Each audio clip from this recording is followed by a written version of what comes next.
Okay so तो secret invasion के तीसरे एपिसोड के यहाँ पर आते ही बोल सकते हो कि आधी दूरी कंप्लीट कर चुके हैं अपन, क्योंकि अब सिर्फ 3 और एपिसोड बचे हुए हैं और अभी तक कोई बुरी सीरीज भी नहीं जा रही है। सब कुछ अच्छा ही चल रहा है, चीजें स्टिल इंटरेस्टिंग चल रही हैं। हालांकि एपिसोड 3 एक काइंड ऑफ फिलर एपिसोड की तरह था, बहुत ज्यादा स्टोरी इसमें ग्रो नहीं करी, बट स्टिल काफी ऑसम चीजें देखने को मिली। तो चलो बात करते हैं इसी एपिसोड 3 के बारे में डिटेल में, और उससे पहले आपको पता ही है क्या करना है, सब्सक्राइब कर देना और बेल आइकॉन जरूर दबा देना। So let's start and you all just have to sit down, keep calm and listen to me.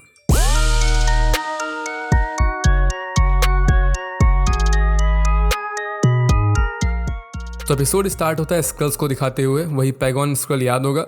तो अब यहाँ पर ये सब न्यू मिशन पे लग जाते हैं, टेररिस्ट मिशन पे।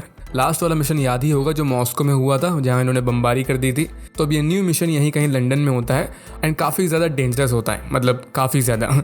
इसमें ये स्क्रल्स 3 न्यू ह्यूमंस का फॉर्म लेते हैं जो कि ब्रिटिश सबमरीन में काम करते हैं, नेपट्यून नेम करके। ये न्यूक्लियर सबमरीन होती है और इनका प्लान एकदम सिंपल सा होता है कि इनको बस उसी सबमरीन में जाके एक मिसाइल लॉन्च करनी होती है जो कि यूएन डेलीगेशन के प्लेन को जाके उड़ा देगी। बस इतना सा, इससे ज़्यादा कुछ नहीं होगा, बस वर्ल्ड वॉर 3 स्टार्ट हो जाएगा और कुछ नहीं, छोटी मोटी चीज़ें हैं। और ये पूरा एपिसोड मोस्टली इसी मिशन को फॉलो करता है, तभी बोला था कि काइंड ऑफ फिलर एपिसोड जैसा है। इसके बाद अपने को दिखाते हैं फाइनली ग्रेविक को, जिसका प्लान वही डीएनए वाला, सुपर स्कल्स वाला, यहाँ पर जाके अब सक्सेसफुल हो गया होता है। ग्रेविक यहाँ पर बाकी सभी काउंसिल मेंबर्स को भाषण देता है कि अब यहाँ से असली गेम शुरू होगा। ये वही मशीन दिखाता है सबको जो 2 साइंटिस्ट बना रहे थे, डॉक्टर रोजा डेल्टन और इसका हस्बैंड। तो इस मशीन का यूज़ करके नॉर्मल स्कल्स को सुपर हीरो वाली पावर्स मिल जाएंगी और वो बन जाएंगे सुपर स्कल्स। कौन कौन सी पावर्स मिलेंगी वो लास्ट वीडियो में मैंने बताया था, तो अगर नहीं देखी तो देख लेना। फिलहाल यहाँ अपने को मशीन का यूज़ होते हुए दिखाया तो नहीं गया, बट आगे जाके ये दिखाया गया था कि ग्रेविक के पास पावर्स आ चुकी होती हैं, तो मतलब मशीन तो वर्क कर रही होती है। इस पर आगे बात करेंगे। यहाँ से अब अपन जाते हैं फ्लैशबैक में, बोले तो 1998 में, जहाँ पर निक फ्यूरी ये जाता है एक डाइनर में कॉफ़ी पीने और मिलता है उसी वेरा नेम वाली स्क्रल से। लास्ट एपिसोड में अपने को पता ही चल गया था कि ये स्क्रल ये इंपॉर्टेंट क्यों है, क्योंकि ये अपने निक फ्यूरी चाचा की वाइफ होती है। यहाँ पे एक छोटा सा रेफरेंस देखने को मिलता है। ये वेरा एक फाइल देती है फ्यूरी को और मेंशन करती है ड्रैकॉव नेम के बंदे को। अब ड्रैकॉव ये था ब्लैक विडो मूवी का विलेन, जहाँ याद होगा तो इसने रेड रूम बनाया था और सभी वीडियोस का यूज़ करता था। इस सीन का यहाँ पर कोई कनेक्शन नहीं है इस स्टोरी से, ये बस एक रेफरेंस था ये समझने के लिए कि स्टार्ट से ही स्क्रल्स निक फ्यूरी की हेल्प कर रहे थे हर एक छोटी छोटी चीज़ में। इसके बारे में आगे और पता चला था हमें जब एक सीन में टैलोस एंड फ्यूरी ये बात कर रहे थे प्रेजेंट टाइम में। तो टैलोस काइंड ऑफ गरिया रहा था फ्यूरी को कि सिर्फ इसकी और बाकी स्क्रल्स की वजह से ही फ्यूरी आज फ्यूरी है, निक फ्यूरी है। मतलब इसकी रेपुटेशन जो है वो इन्हीं स्क्रल्स की वजह से है, क्योंकि फ्यूरी सिर्फ एक नॉर्मल बंदा था जैसा अपन ने कैप्टन मार्वल मूवी में देखा था, लेकिन फिर इसके साथ ही बन गए थे स्क्रल्स और फिर ये पूरी दुनिया में फैल चुके थे। बोले तो निक फ्यूरी के लिए काम करने लगे थे। तो यही सब स्क्रल्स थे जो इसकी हेल्प करते थे, इसको इन्फॉर्मेशन एंड एंटर्स देते थे, जैसा जस्ट अभी दिखाया गया अपने को ड्रैकॉव वाला सीन, जिसकी वजह से फ्यूरी एक सुपर स्पाई बन गया था। और ये सच भी है, क्योंकि एमसीयू के पास में फ्यूरी को ऐसे दिखाया गया है कि ये बहुत बड़ा आदमी है। इस बंदे को जो चीज़ें पता नहीं होनी चाहिए वो भी पता होती थी। तो अब समझ में आया कि आखिर कैसे पॉसिबल था ये सब। और हाँ, ये भी one of the main reason हो सकता है ग्रेविक के गुस्से के पीछे, क्योंकि ग्रेविक भी उन्हीं सब स्क्रल्स के साथ था। बोले तो ये भी एक टाइम पे फ्यूरी पे बिलीव करता था और फ्यूरी ने प्रॉमिस किया था कि आप मेरी हेल्प करो, हम आपकी हेल्प करेंगे। बट एट लास्ट फ्यूरी ने सभी स्क्रल्स का यूज़ किया और बदले में घंटा कुछ नहीं दिया, स्पेशली उनको उनका घर तो बिल्कुल नहीं दिया। तो भाई स्क्रल्स का भड़कना यहाँ पर तो जायज़ है एक तरीके से, बट ग्रेविक थोड़ा ज़्यादा भड़क गया। खैर, इसी 1988 वाले सीन में अपने को दिखाया गया था कि फ्यूरी एंड वेरा ये फ्लर्ट कर रहे थे। तो बोले तो वहीं से इनकी एलियन ह्यूमन वाली लव स्टोरी स्टार्ट हो गई थी और फिर अब जाके प्रेजेंट टाइम में दिखाया गया कि ये मैरिड होते हैं। तो अब इससे ये तो पता चल जाता है कि फ्यूरी को पता है कि इसकी वाइफ एक स्क्रल है, बोले तो वेरा है, लेकिन फिर वही पैरानोया वाली चीज़ें स्टार्ट हो जाती हैं कि इसकी वाइफ स्टिल ट्रस्ट वर्दी है कि नहीं है, क्योंकि फ्यूरी अर्थ पे बहुत सालों बाद आया था। उसके पहले वो 5 साल के लिए वुश भी हो गया था और जब वापस आके इसने देखा तो मोस्टली स्क्रल्स ईविल हो गए होते हैं। तो अब इसकी वाइफ स्टिल फ्यूरी के साथ है या फिर नहीं है, बोले तो ये भी ईविल हो गई है। ये इस पॉइंट पे पता तो नहीं है, हालांकि इसकी बातों से और इसकी हरकतों से ऐसा लगता है कि ये ईविल हो चुकी है। ये बोलती है कि जब इसको फ्यूरी की ज़रूरत थी तब ये 5 साल के लिए ब्लिप हो गया था और फिर जब वह वापस भी आया तो पूरी तरह से वापस नहीं आया, क्योंकि तुरंत ये स्पेस पर चला गया था वही सेबर वाली ऑर्गेनाइजेशन के पास।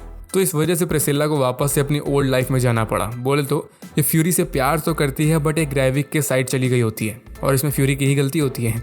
ये चीज़ हमें और ज़्यादा क्लियर तब हो जाती है जब इसको किसी बंदे का कॉल आता है और ये फ्यूरी को कुछ नहीं बताती इस बारे में। यहाँ तक कि फ्यूरी जब इससे पूछता भी है कि क्या तुम ग्रेविक का साथ दे रही हो, तो ये हाँ तो नहीं करती बट ना भी नहीं करती। तो बोले तो दया कुछ तो गड़बड़ है यहाँ पर। फ्यूरी को भी शक हो रहा होता है अपनी वाइफ पे। एनीवे, अब आते हैं गाया पे। तो जैसा अपन ने लास्ट एपिसोड में देखा ही था कि गाया इसने पुलिस को कॉल करके बता दिया था अपने सीक्रेट अड्डे के बारे में, और ग्रेविक को इस पे हल्का हल्का शक भी हो गया था। तो ग्रेविक अब सीधे जाता है और इससे पूछता है कि क्या तुमने दगाबाजी करी थी। तो ऑब्वियसली पहले ये झूठ बोल देती है कि इसने ऐसा कुछ भी नहीं किया, बट ग्रेविक इसको अपने साथ चलने को बोलता है ताकि वो इस पर पूरी तरह से नज़र रख सके। और ये मिलने जा रहा होता है गाया के फादर से, बोले तो टैलोस से, क्योंकि लास्ट टाइम टैलोस ने इसको अकेले मिलने के लिए बोला था। और यहाँ पर कार में ग्रेविक कॉल करके अपने बंदे को बताता है कि कब उसी यूनाइटेड नेशन वाले प्लेन पे अटैक करना है, नेपट्यून वाली सबमरीन से। बोले तो साइड में यहाँ पर इसका मिशन भी कंटिन्यू होता है। और ग्रेविक के कार से निकलते ही तुरंत गाया ये फ़ोन में वो इन्फॉर्मेशन लिख देती है, सेव कर लेती है कि कैसे कितने बजे कब ये कांड होने वाला है। और बाद में ये फ़ोन अपने फादर को चालाकी से दे भी देती है। बट उससे पहले अपने को दिखाते हैं ये मीटिंग, जो कि सच्ची बताऊँ तो काफ़ी औसम होती है। सबको पता है कि ग्रेविक कितना बड़ा वाला इविल बंदा है। टैलोस इसे सिर्फ इतना बोलता है कि ये खून खराबा, ये मासूमों को मारना, ये सब बंद कर दो। तो बदले में ग्रेविक इसका कहना होता है कि ये तुमको और तुम्हारी बेटी को भी यहीं पर जान से मार सकता है। तो टैलोस ऑब्वियसली काफी भड़क जाता है। इसको सिर्फ अपनी बेटी की चिंता होती है, जैसा अपन ने फर्स्ट एपिसोड में देखा भी था। और यहाँ पर मल्टीपल ग्रेविक वाला सीन कतई जहर था, मतलब फुल विलन वाली वाइब आ रही थी। यहाँ पर पूरे कैफे में सबके सब स्क्रल्स थे। और टैलोस यहाँ पर अपना प्लान भी बताता है ग्रेविक को कि ये पूरी दुनिया को बता देगा अपनी प्रजाति के बारे में, बोले तो स्क्रल्स के बारे में, क्योंकि अभी तक यहाँ पर सिर्फ गिनती के लोगों को पता होता है कि इनके बीच एलियंस हैं जो ह्यूमंस बन के रहते हैं। और इसी चीज़ का फुल फायदा उठा रहा होता है ग्रेविक। तो इसलिए टैलोस का प्लान होता है कि सबको एक्सपोज कर देगा ये, ताकि कोई सरप्राइज एलिमेंट बचे ही ना और सबके सब सतर्क हो जाएं। हालांकि इस कॉन्वर्सेशन में एक चीज़ पॉइंट आउट करने वाली ये थी कि टैलोस इसको लगता है कि जब लोगों को स्क्रल्स के बारे में पता चलेगा तो वो सब समझ जाएंगे कि कौन अच्छे स्क्रल्स है और कौन बुरे। ये चीज़ अगर फ्यूचर में हुई तो देखने लायक होगी, क्योंकि आई डोंट थिंक कि ह्यूमंस किसी भी स्क्रल्स पे भरोसा करेंगे, अच्छे हो या फिर बुरे। एलियंस तो उनके लिए एलियंस ही है ना, अब हर कोई तो निक फ्यूरी होता नहीं है। और फिर मीटिंग में अगेन ग्रेविक गाया का नेम ले लेता है, तो गुस्से में टैलोस उसके हाथ में नाइफ से स्टैब करके चला जाता है। इस पॉइंट पे अपने को पहली बार सुपर स्क्रल्स की पावर देखने को मिलती है MCU के अंदर। ग्रेविक की वो नाइफ स्टैब की वुंड तुरंत हील हो जाती है। ये पावर होती है एक्सट्रीमिस की पावर, आयरन मैन 3 वाले विलेंस की पावर। और आयरन मैन 3 मूवी में ही बताया गया था कि ये नैनोटेक पे बेस्ड जेनेटिक मैनिपुलेशन होता है। बोले तो बॉडी का कोई भी पार्ट अगेन ग्रो कर जाता है, वही मतलब फास्ट हीलिंग। यहाँ से क्लियर हो जाता है कि ग्रेविक की एक सुपर स्क्रल है, और हो सकता है कि सबसे पहला सुपर स्क्रल हो। और बाकी और कितने सुपर स्क्रल्स हैं अलग अलग पावर्स के साथ, ये तो अपने को आने वाले एपिसोड्स में ही पता चलेगा। 29 पॉइंट से मेन फोकस आता है डेडली मिशन पे कि कैसे मिशन को रोका जाए, बोले तो वर्ल्ड वॉर 3 रोका जाए। फ्यूरी को जब डिटेल्स पता चलती है तो ये सीधे जाता है टैलोस से मिलने, जिसको लास्ट टाइम याद होगा इसने गुस्से में भगा दिया था। तो टैलोस यहाँ पर गर्लफ्रेंड की तरह रूठा हुआ था, और जब तक फ्यूरी इससे मदद की भीख नहीं मांगता ये बंदा अपनी सीट से उठता तक नहीं। टैलोस भी लाइक मिशन गया तेल लेने, तुम मदद की भीख मांगोगे आज। इनकी दोस्ती वाली केमिस्ट्री मुझे सच्ची में काफ़ी अच्छी लगी। फिर यहाँ से ये दोनों निकलते हैं, अपने मिशन पे लग जाते हैं। और फ्यूरी कांटेक्ट करता है सोनिया को, वही MI6 एजेंट। इसको हर चीज़ की जानकारी होती है, और इसने वो कैमरा भी ढूंढ लिया था जो एपिसोड 1 में चुपके से फ्यूरी ने लगाया था इसको इल्लू पे, मतलब इसके आउल वाले स्टैचू पे। और इसने उस स्टैचू का नया नेम भी दे दिया था, निकोलस फ्यूरी। तो सोनिया उस स्क्रल का नेम और एड्रेस बता देती है जो सबमरीन कमांडर होता है, बोले तो इसी ने ऑर्डर दिया होता है मिसाइल लॉन्च करने का।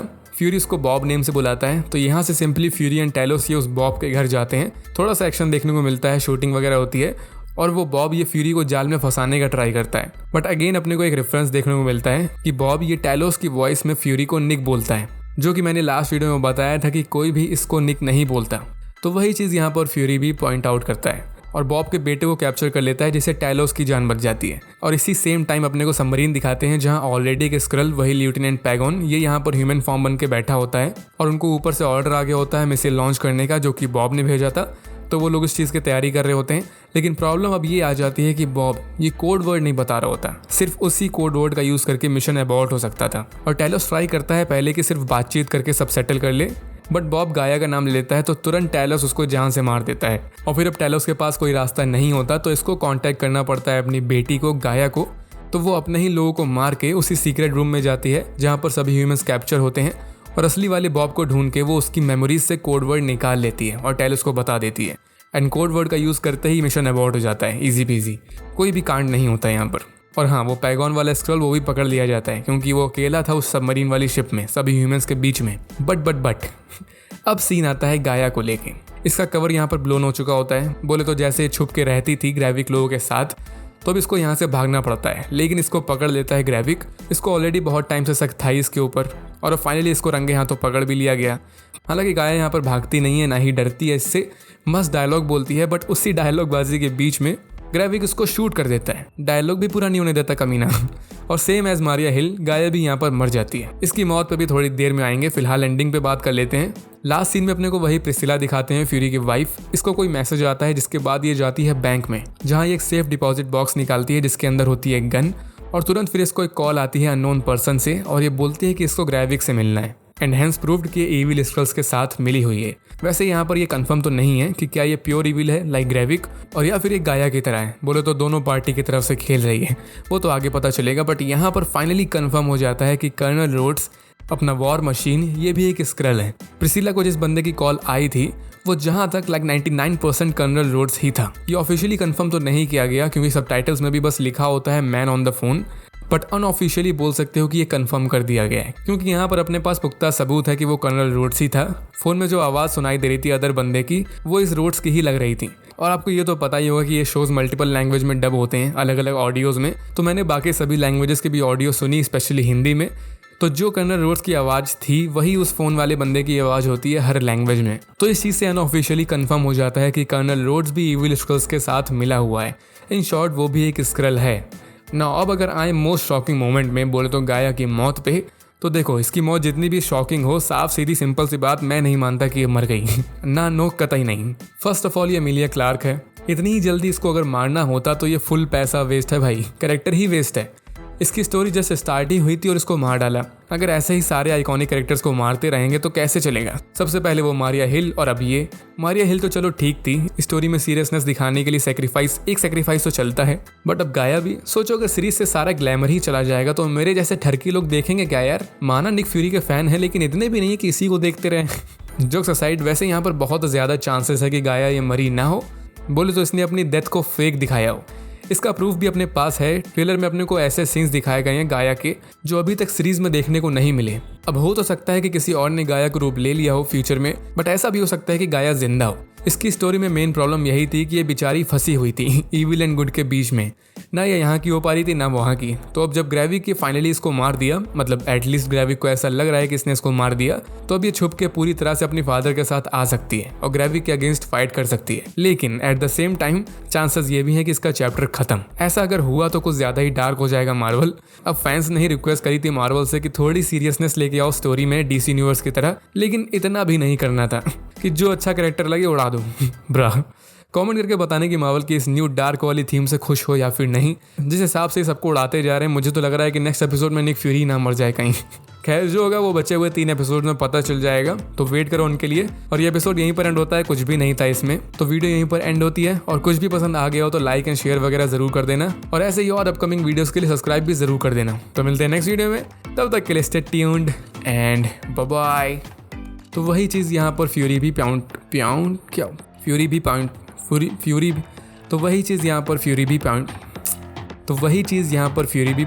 अरे बहन।